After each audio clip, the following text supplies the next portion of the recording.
In this one lesson, we are going to cover 5 sketch tools: move, copy, rotate, scale, and stretch. But before we do that, what you see on the screen is a sketch of a simple part, and the name of this part is Move, Copy, Rotate, and this can be found in your Working Files folder. So let's begin. I'm going to start with Move Entities. The Property Manager opens, and the very first window is prompting me for items to move. So I'm going to go out to the screen and put a window box around this entire sketch. As soon as the items are selected, I can return to the Property Manager. Now if I want to keep the relations, I'll put a check mark in this box.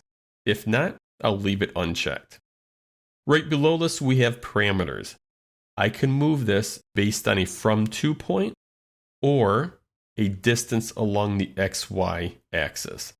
I'm going to start with from to.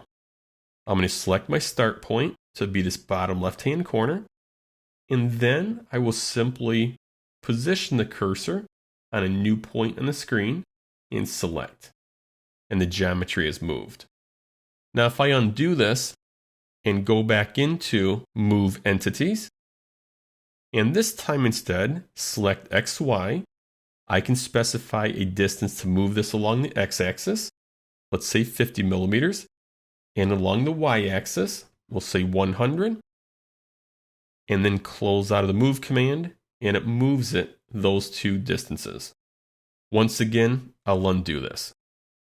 I'm going to go into the Copy Entities command this time, and Entities to copy, it already selected the lines that make up this sketch, and I can do a from to and select the point and then a new point for the copy.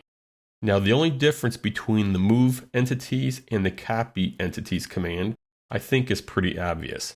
The Move command moves the geometry, where the Copy command simply makes a copy of it. I am going to undo this so we can go to the third command, which is Rotate Entities. Now under Rotate Entities, once again, all of this line work is already selected. So I'm going to specify center of rotation, and I'll specify the bottom left-hand corner. And I want to rotate this, let's say 45 degrees. Close out of the Rotate command, and you see it's rotated. Just like the last few times, I will undo this. And now let's go to the Scale Entities. Again, the proper geometry is selected. I'm going to scale about this point here, and I want to scale it by a factor of 2. Now, if I want to make a copy of this, I can actually specify how many copies I would like. I'm going to close out of the Scale command. Let's fit this to the screen so we see what we have.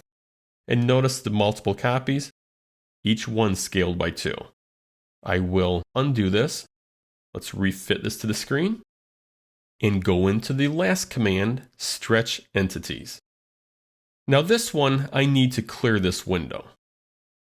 It's very important when you select the geometry to sketch that you use a crossing box, which is the green box that you see here, which is outlined by a dashed line.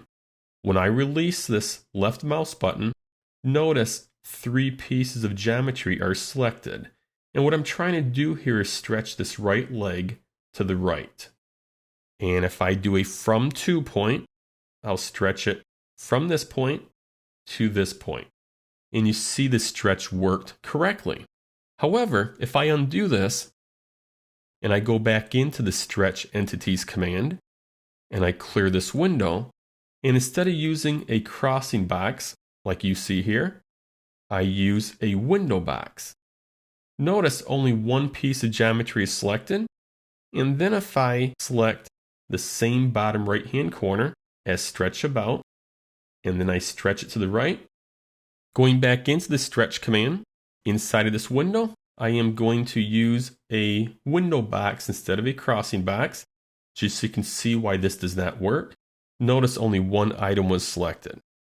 I'll select inside of this window here, and we're going to stretch it about this point here, and stretch it to the right, and nothing happens. So you have to make sure when you are using these Stretch Entities that you use a crossing box and not a window box. And when you use a crossing box, it will stretch correctly.